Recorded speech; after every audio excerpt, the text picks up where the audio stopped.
নমস্কার বন্ধুরা, cognitive recipe চ্যানেলে আপনাদের সবাইকে স্বাগত জানিয়ে আজকে রেসিপি শুরু করছি। আজকে আমি সুপারফুড সজনে ডাঁটা আর আলুর চচ্চড়ি রেসিপিটা আপনাদের সঙ্গে শেয়ার করব। আশা করি আপনাদের সবার কাছে খুব ভালো লাগবে।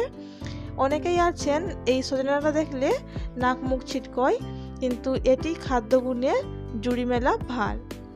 আর এই সজনে ডাঁটা কিন্তু অনেক রোগ প্রতিরোধ করে থাকে। তো এই সজনে ডাঁটাটা আপনারা অবশ্যই যে কোনো রকম উপায়ে খেতে পারেন। তো রান্নাটা শুরু করার আগে আমি গ্যাসটা অন করে নিলাম, তারপরে কড়াইটা বসিয়ে দিলাম।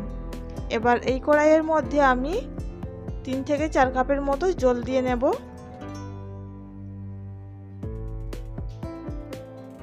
এবার জল দেওয়ার পর এই যে দেখুন সজনে ডাঁটাগুলো কেটে আমি উপরের ছালটা খোসাটা ছাড়িয়ে নিয়েছি। এটা আপনারা ছাড়িয়ে নেবেন, না হলে একটু তেতো লাগবে। আর আলুগুলোকে এরকম একটু বড় বড় করে লম্বা করে কেটে নিয়েছি। এবার জলটাও হালকা গরম হয়ে এসছে, এর মধ্যে আমি সজনে ডাঁটাগুলো দিয়ে দিলাম। একটু সজনে ডাঁটাগুলো সেদ্ধ করে নেব, তারপরে কিন্তু আলুটা দেব।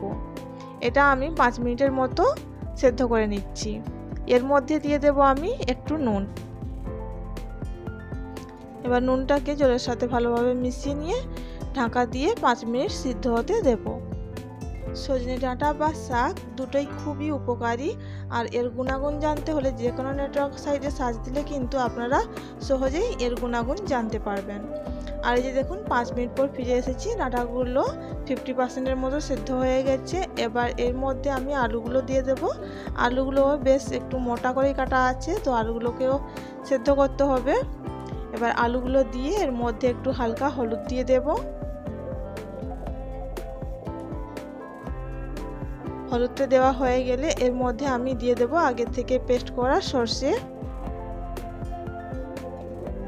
সর্ষেটা আমি 1.5 চামচের মতো নিয়েছি, আর এটাকে আমি ভালো করে পেস্ট করে নিয়েছি।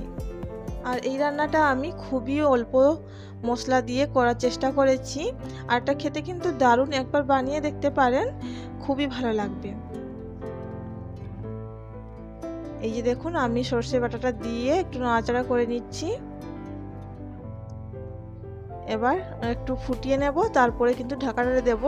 সঙ্গে সঙ্গে সর্ষে বাটা দিয়ে যদি ঢাকাটা দিই তাহলে কিন্তু এই ফেনাগুলো উপচে পড়বে। তো একটু পরে ঢাকাটা দিলাম। এবার কিন্তু ফেনাগুলো উপরের দিকে উঠে আসবে না। তো এই যে দেখুন আমি ঢাকা খুলে মাঝে মাঝে এইভাবে নাড়াচাড়া করে নিয়েছি, যাতে না নিচে লেগে যায়। আর জলটা সম্পূর্ণ এই পর্যায়ে কিন্তু শুকিয়ে গেছে। আর আমি একটু চেক করে নিচ্ছি আলুটা সিদ্ধ হয়েছে কি না। আলুটা খুব ভালোভাবে সিদ্ধ হয়ে গেছে। ডাঁটাগুলো তো একটু আগে সিদ্ধ করে নিয়েছিলাম, তো ডাঁটাগুলো সিদ্ধ হয়ে গেছে। এবারে একটা পাত্রে এই সবজিগুলোকে আমি নামিয়ে নিচ্ছি। এবার আমি কড়াইটা আবারও পরিষ্কার করে গ্যাসের উপর চাপিয়ে দিয়েছি। এবার কড়াইটা গরম হয়ে গেলে এর মধ্যে আমি সর্ষের তেল দিয়ে দিচ্ছি 1 টিস্পুনের মতো। এবার তেলটা গরম হয়ে গেলে 1/2 টিস্পুনের মতো গোটা জিরে দিয়ে দিলাম, আর দিয়ে দিচ্ছি একটা শুকনো লঙ্কা 2 ফালি করে নিলাম। এবার জিরে আর লঙ্কাটাকে একটু হালকা হাতে নাড়াচাড়া করে নেব যতক্ষণ না একটা সুন্দর গন্ধ ওঠে। তো একটু হালকা নাড়াচাড়া করে নেওয়ার পর এর মধ্যে আমি দিয়ে দিচ্ছি আগের থেকে থেতো করা রসুন। আপনারা যদি এই রান্নাটা সম্পূর্ণ নিরামিষ করতে চান তাহলে এর মধ্যে আপনারা রসুনটা স্কিপ করতে পারেন। স্কিপ করলেই এই রান্নাটা পুরোপুরি নিরামিষ হয়ে যাবে। তো গোল্ডেন ব্রাউন করে আমি রসুনটাকে ভেজে নিয়েছি।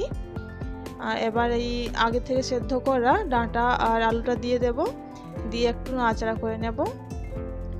এই রেসিপিটা আপনাদের আশা করি ভালো লাগবে।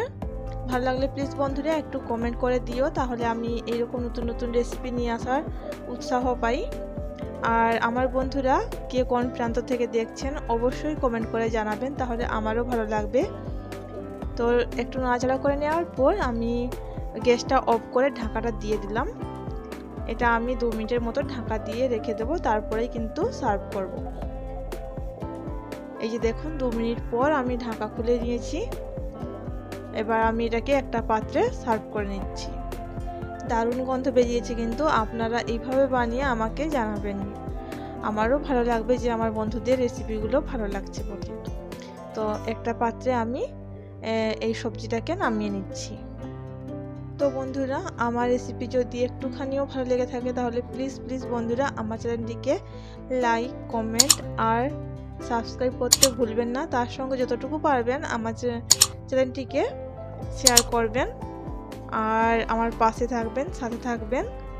এইভাবে যেন আমি নতুন রেসিপি আপনাদের জন্য নিয়ে আসতে পারি, এই শুভ কামনা করবেন। আর মাঝে মাঝে উৎসাহ দেবেন রেসিপিগুলো নিয়ে আসার। রান্নার রেসিপি করা খুব একটা সহজ নয় কিন্তু।